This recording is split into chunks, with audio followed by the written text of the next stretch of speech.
Hola, estamos en Punto Crítico, programa de televisión de la Unidad de Medios de Comunicación de la Universidad Nacional de Colombia, y yo soy Carlos Alberto Patiño Villa, profesor titular. Vamos a dedicarnos hoy a un tema que todos vivimos, que todos, digamos, de alguna manera experimentamos de forma constante en las áreas urbanas, y es el tema de la seguridad urbana. ¿Qué pasa? ¿Para dónde va? ¿Nos afecta? ¿No nos afecta? En América Latina, ¿cuáles son las áreas urbanas más violentas y más inseguras? Y para hablar de este tema vamos a conversar hoy con dos profesores expertos, conocedores del asunto. Uno de ellos es el profesor Fabio Zambrano Pantoja, quien es historiador urbano, economista con maestría en estudios de historia en París, y además es profesor titular del Instituto de Estudios Urbanos de la Universidad Nacional de Colombia. El otro que nos acompaña es el profesor Isidro Sepúlveda, quien es doctor en historia y docente de la Facultad de Geografía e Historia del Departamento de Historia Contemporánea de la Universidad Nacional de Educación a Distancia de España. Profesor Sepúlveda, muchas gracias por acompañarnos. Muchas gracias, Carlos. Profesor Zambrano, muchas gracias por estar en Punto Crítico. Buen día. Arranco con esta pregunta, profesor Isidro Sepúlveda. La seguridad urbana, si uno la mira en conjunto, y voy a poner una pregunta demasiado general, en el mundo y un poco más acotada en América Latina, ¿mejora, progresa o se vuelve un problema cada vez más agudo? En unos lugares progresa, en otros retrocede la calidad de la seguridad urbana, pero lo que es evidente es que se complejiza cada vez más y que cuanto más está concentrada la humanidad en grandes ciudades, la seguridad urbana como tal alcanza una calidad, un nivel de atención que es mucho más trascendente que lo que era hace 50, 100 años. La seguridad urbana en este momento es un asunto que afecta directamente a la seguridad nacional y que tiene una incidencia clara en la economía internacional. Profesor Zambrano, ¿las ciudades en Colombia son las más violentas en América Latina, las más inseguras? No son las más violentas en América Latina. Por encima está México, por encima está Brasil y de lejos Caracas.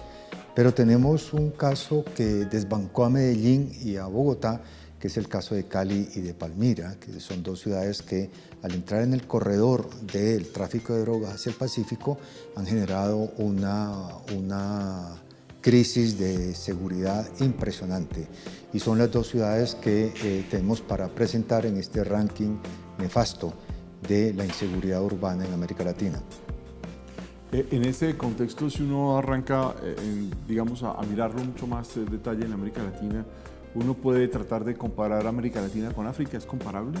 No, entre otras cosas porque la institucionalización en América Latina tiene mucha más trayectoria histórica, las instituciones han pesado mucho más, mientras que en África en muchas ocasiones las instituciones tienen muy poco recorrido o incluso no existen. Es cierto que en cifras absolutas América Latina es más violenta en su conjunto que África. Fundamentalmente también América Latina es más rica que África. Hay que tener presente que la delincuencia va detrás de la riqueza. No, en los países pobres la violencia en realidad es muy testimonial y no tiene la trascendencia como amenaza a la seguridad nacional que tiene en los países más desarrollados. ¿Uno puede aceptar esta hipótesis, profesor Zambrano, que la violencia está relacionada con los niveles de riqueza que se mueven o se pueden, digamos, captar en las áreas urbanas? En principio sí, pero va acompañado con el otro elemento que lo acaba de enunciar, y es el tema de las instituciones. Porque en el caso de África es evidente que no hay esta densidad institucional que tenemos la que tenemos en América Latina. Pero al mismo tiempo podemos ver, que es lo que se está presentando, que es la transición o el desmonte institucional que hay en México, véaselo como una o como otra, o transición o desmonte,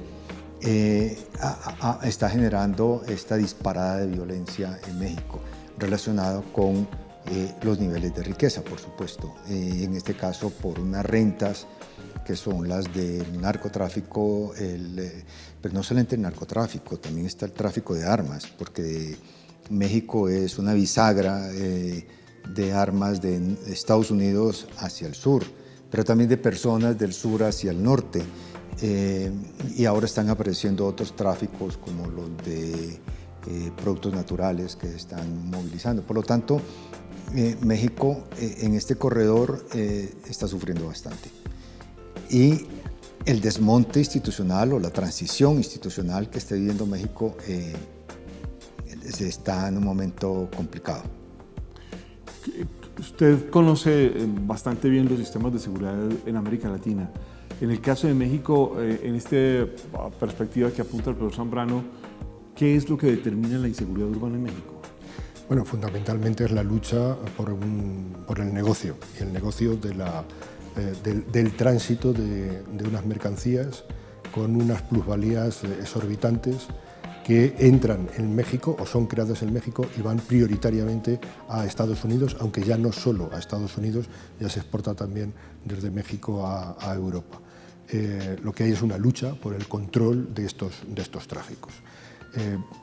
Fundamentalmente, las fuerzas de seguridad existentes a nivel local y estatal no han funcionado. El presidente Calderón tomó la decisión de poner las Fuerzas Armadas en la calle, fundamentalmente la Infantería de Marina y el Ejército. Esto incrementó extraordinariamente el número de víctimas, la letalidad en los enfrentamientos, con el efecto secundario de que cuando se incidía de una forma directa sobre un núcleo, sobre un dirigente en particular, y era apresado o era hecho desaparecer, rápidamente otros clanes, otros grupos delincuenciales ocupaban su lugar. Esta lucha por el control incrementó doblemente la letalidad.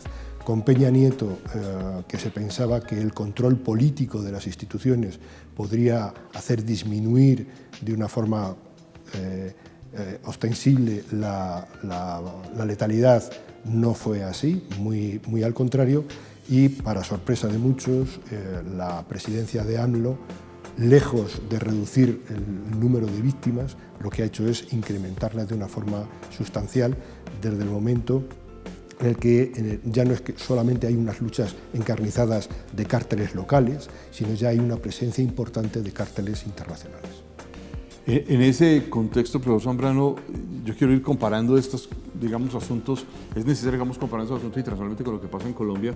En los últimos años se ha hablado de una especie de repunte muy fuerte de la violencia y la inseguridad en ciudades como Medellín o como Barranquilla o con la misma Bogotá.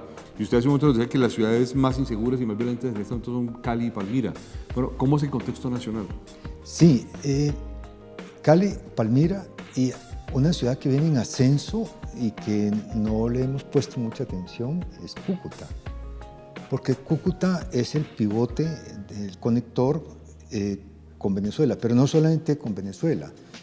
Cúcuta es la ciudad encargada de relacionarse con el Catatumbo y Cúcuta es donde se inicia un corredor que va de Cúcuta a el Magdalena Medio, atraviesa el sur de Bolívar, que es una zona de oro, atraviesa el norte de Antioquia, que es una zona de oro, de coca y de marihuana, y sale hacia los puertos de Urabá. Entonces, Cúcuta es una ciudad en ascenso en criminalidad y es algo que uno lo empieza a notar en las estadísticas y en las noticias cotidianas que el periódico de Cúcuta está registrando. Un periódico que debido a esta coyuntura hoy lo estoy revisando continuamente porque creo que Cúcuta va a reemplazar a Medellín y a Cali en estas estadísticas terribles que estamos mencionando. Pero Cúcuta es un punto Cúcuta anuncia lo que va a ser la próxima década en las tensiones urbanas en Colombia. Profesor Sepúlveda, si uno compara la situación entre México y Colombia, e incluso podría pensar en Brasil para compararlo en este contexto que nos presenta el profesor Zambrano, se ha hablado de que en México esta violencia y este contexto de inseguridad urbana ha generado cientos de miles de muertos en la última década, que supera, incluso algunos dicen supera los cientos de miles de muertos que se supone dejó el conflicto colombiano en 50 años o más de 50 años. ¿Qué es lo que sucede institucionalmente? Porque México tiene pues, un cuerpo de policía federal, acaba de activar una Guardia Nacional en el gobierno de Manuel López Obrador, se supone que tiene policías locales y municipales, se supone que tiene una estructura militar de carácter nacional, pero pareciera que esto no funciona. Y en cambio en Colombia hay un solo cuerpo de policía nacional. ¿Esto tiene algún impacto, estas disposiciones institucionales? Bueno, en realidad ese es uno de los temas de debate más crudos. ¿Qué sistema policial funciona frente a una demanda de seguridad creciente por parte de la sociedad y frente a una presión delincuencial creciente por parte de distintos cárteles? Los modelos colombiano y mexicano son antagónicos. Mientras que el modelo colombiano es muy centralista, y lo es desde el siglo XIX, el modelo mexicano es federal. No había una entidad, a pesar de que había una policía federal como tal, no existía una entidad única que controlaba todo el territorio. Exactamente ocurre lo mismo en Brasil, donde las dimensiones, las instituciones de seguridad tienen carácter estadual, y esto lo que ha permitido son dos cosas. Primero, el intercambio de información no fluye lo mismo en un sistema descentralizado que en uno centralizado. Y segundo, es mucho más fácil corromper un sistema descentralizado que uno centralizado. Es cierto que uno centralizado, si se consigue alcanzar los máximos niveles, tienes todo el sistema. Pero lo cierto es que la experiencia indica que hay una sustitución muy rápida de dirigentes, o más o menos rápida, pero es más difícil corromper que a unos sistemas descentralizados, incluso locales. En el caso de México hay mucho dinero en el negocio de los cárteles que trafican no solo con droga, sino con todo lo que puede permitir un beneficio ilícito. Y es este dinero y la disputa por este dinero el que crea las víctimas, y la limpieza de este dinero, el blanqueo de este dinero, el que conduce a la corrupción. Hay una inversión importante del negocio en corrupción. Y se corrompe a niveles estrictamente políticos, pero fundamentalmente se corrompe a aquellos que están prioritariamente encargados de vigilar y liderar la lucha contra la delincuencia. En México, los sistemas locales, los policías locales están muy mal pagados, exactamente igual que en todo Centroamérica. La policía de los estados no tienen un control efectivo del territorio, y el nuevo cuerpo de seguridad creado aún no ha terminado de desplegarse por todo el territorio nacional, y sobre todo ya desde el principio ha heredado buena parte de las malas prácticas de sus cuerpos menores. En consecuencia, el resultado no es nada positivo. Comparando de nuevo las dos situaciones, profesor Zambrano, se supone que en Colombia se han aprendido lecciones, pero cuando uno mira lo que pasó en los últimos años, muchos suponían que con el proceso de paz con las FARC esto tendría que tener un impacto de, por usar este término, de pacificación o de tranquilidad dentro de las áreas urbanas, y que los temas de seguridad se irían resolviendo o irían desatándose. Pero hemos visto que por el contrario se ha complejizado cada vez más el problema de la seguridad urbana, y es como si el Estado hubiera perdido un cierto control que sí tenían las áreas urbanas. Sí, eso es cierto, Carlos, y cada vez es más fuerte. Pongo como ejemplo, y vuelvo y cito el caso de Cúcuta. Cúcuta no es que fuera una ciudad tranquila, pero tampoco era una ciudad como la que tenemos hoy en día y lo que está apareciendo. Y ahí me llama la atención que no aparezca, como se dice ahora, en el radar de las preocupaciones nacionales el caso de Cúcuta, porque a Cúcuta la vemos solamente en su relación con Venezuela, pero es que Cúcuta es Catatumbo, y Catatumbo es lo que aparece todo el tiempo y todos los días en las noticias.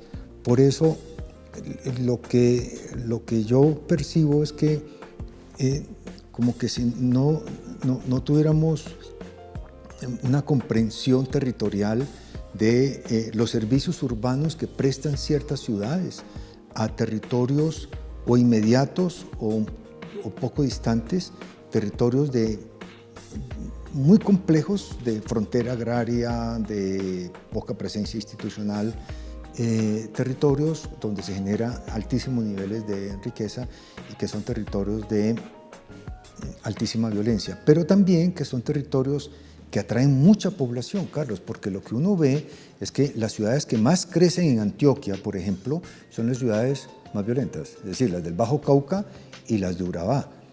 Y lo contrario, ¿Y qué relación hay ahí entre mayor población y mayor violencia? la creación de riqueza. Y estas riquezas generadas por actividades ilícitas o, que eso es esto complejiza mucho el problema, actividades que están desarrolladas son ancestrales. La minería en Antioquia, esta minería de aluvión antioqueña viene de hace 3 siglos y se está haciendo igual. Ahora le llamamos ilegal, pero para los pobladores eso no es ilegal. Entonces, es una práctica tradicional. Es una práctica tradicional. Y esa es una de las dificultades de manejo de esta situación compleja.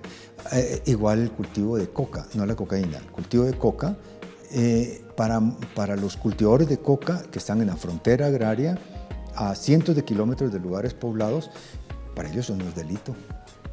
Es una actividad extractiva que pasaron por antes por extracción de pieles, cuando había el auge, la bonanza de las pieles de animales, pieles exóticas, y han estado allí en actividades que aquí los consideramos ilícitas, pero allá en esos lugares no necesariamente.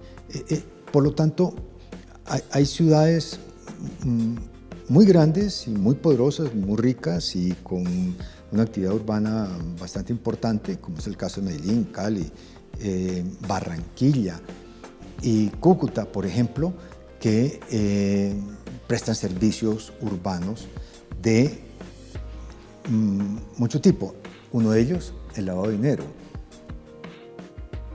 Y eso se nota en las estadísticas de construcción de edificios, que hay ciudades donde esto es muy boyante, como el caso de Cúcuta o como el caso de Magangué, sobre el Magdalena Medio, una ciudad que ya está reemplazando a Barranca Bermeja, y mientras que Barranca Bermeja es una ciudad industrial, con la industria del petróleo muy fuerte, es el centro petrolero de Colombia, del procesamiento de petróleo. Magangué no tiene ninguna industria, sin embargo Magangué es mucho más grande y mucho más activa económicamente que Barranca Bermeja. Por lo tanto, tenemos varias ciudades muy prósperas que prestan servicios que no necesariamente son ilegales, pero a territorios donde sí se generan unos niveles de riqueza muy altos y muy violentos. Profesor Sepúlveda, usted conoce bien la ciudad de Medellín en Colombia y incluso hizo un trabajo de investigación en esa zona. Tengo que preguntarle por algo que es importante, y es que en este contexto Medellín es de las ciudades que ha tenido más inversión del Estado, una fuerte presencia del Estado constante en las últimas 3 o 4 décadas, pero pareciera que los fenómenos de violencia son recurrentes. Incluso algunos han dicho a lo largo del último año que pareciera que estamos en una especie de revival de la década de 1980. Bueno, afortunadamente eso no es así. Quien conozca lo que ocurría en Medellín a finales de los 80 y principios de los 90 y la realidad que hoy es Medellín, verá que no tiene nada que ver unas situaciones con otras. Bien es cierto que la historia de éxito de Medellín también es una historia de creación de riqueza, de atracción de inversiones, y en esta atracción de inversiones viene dinero lícito, dinero limpio, dinero empresarial sin mácula alguna, y también mucho dinero que su origen es bastante oscuro. El gran problema es que en muchas ocasiones nos centramos, cuando hablamos de delincuencia urbana, en una delincuencia muy de calle, muy de bajo nivel. Miremos hacia arriba. Lo más trascendente de la delincuencia en las grandes ciudades es la gran delincuencia, la alta delincuencia. Y ahí la frontera entre lo legal y lo ilegal, o lo alegal, es una frontera bastante porosa.